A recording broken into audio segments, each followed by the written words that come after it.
ഇങ്ങനെ നാരുകളാക്കിയിട്ട് വിൽക്കുന്ന home made ഇടിയിറച്ചിൻ്റെ ഓരോ പ്രോസസ്സാണ് കാണുന്നത്. നല്ല പോത്തിറച്ചി സ്ലൈസായിട്ട് അരിഞ്ഞിട്ട് ഉപ്പും മഞ്ഞളും ചേർത്തിട്ട് 1 മണിക്കൂറോളം വെച്ചിട്ട് അതിനുശേഷം ഇതുപോലെ ട്രയലാക്കിയിട്ട് ഡ്രയറിൽ വെച്ചിട്ട് നമ്മൾ ഉണക്കി എടുക്കുന്നു. ഇതാണ് നമ്മൾ ഉണക്കിയ ബീഫ്. ഈ ബീഫാണ് നമ്മൾ ക്രഷ് ചെയ്യാൻ പോകുന്നത്. ഡ്രയറിൽ നിന്ന് എടുത്ത ഇറച്ചി നമ്മളിനി അടുത്തത് ചതയ്ക്കുന്ന പ്രോസസ്സാണ്.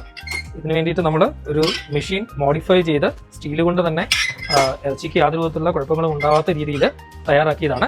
ഇതിൽ നമ്മൾ ഇനി ഈ ഡ്രയറിൽ നിന്ന് എടുത്ത ഇറച്ചി മുഴുവൻ ചതച്ച് എടുക്കുന്ന പ്രോസസ്സാണ് ഇപ്പോൾ നടന്നുകൊണ്ടിരിക്കുന്നത്.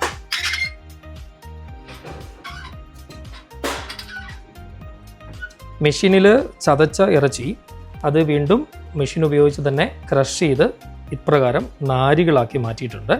ഇനി നാരുകളാക്കിയ ഇറച്ചി വീണ്ടും നമ്മൾ ഡ്രയറിൽ ഉണക്കുന്ന പ്രോസസ്സാണ് അടുത്തതുള്ളത്.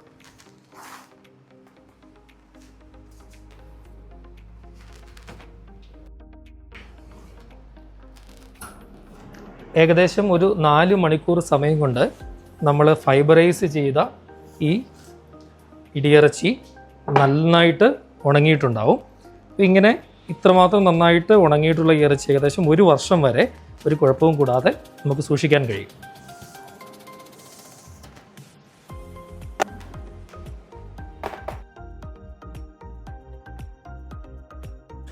ഡ്രയറിൽ നിന്നെടുത്ത ഇറച്ചി അല്പസമയം റെസ്റ്റ് ചെയ്യുമ്പോഴേക്കും നന്നായിട്ട് അതിൻ്റെ ചൂട് പോയിട്ടുണ്ടാവും. അതിനുശേഷം ഇനി നമ്മൾ വാക്യൂം പാക്കിങ് ചെയ്യുകയാണ് ചെയ്യുക.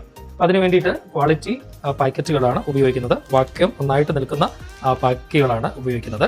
ഇതിൽ അല്പമെങ്കിലും ഈർപ്പം അവശേഷിക്കുന്നുണ്ടെങ്കിൽ അതുകൂടി കളയുന്നതിന് വേണ്ടി നമ്മളൊരു ഹെയർ ഡ്രയർ ഉപയോഗിച്ച് അതൊന്ന് ഹീറ്റ് ചെയ്യും.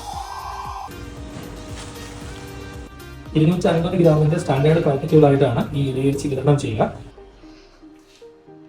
പാക്കറ്റുകൾ വാക്യൂം പാക്കിംഗ് മെഷീനിൽ വയ്ക്കൂ.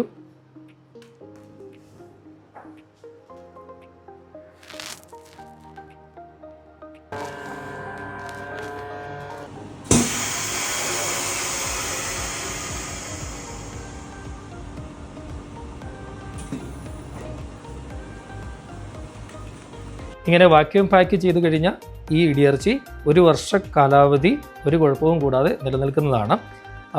കെമിക്കൽ പ്രിസർവേറ്റീവ്സ് ഒന്നും ഈ ഉണക്കിറച്ചിയിൽ ആഡ് ചെയ്തിട്ടില്ല. പകരം ഫിസിക്കൽ പ്രിസർവേഷൻ, വാക്യൂം പ്രിസർവേഷനാണ് ഈ ഇടിയിറച്ചിക്ക് വേണ്ടിയിട്ട് ഉപയോഗിച്ചിട്ടുള്ളത്. ഇനി ഇത് നമ്മൾ കവറിലാക്കി പ്രോപ്പർ സീലിങ്ങോടുകൂടി മാർക്കറ്റിലേക്ക് നൽകുകയാണ് ചെയ്യുക.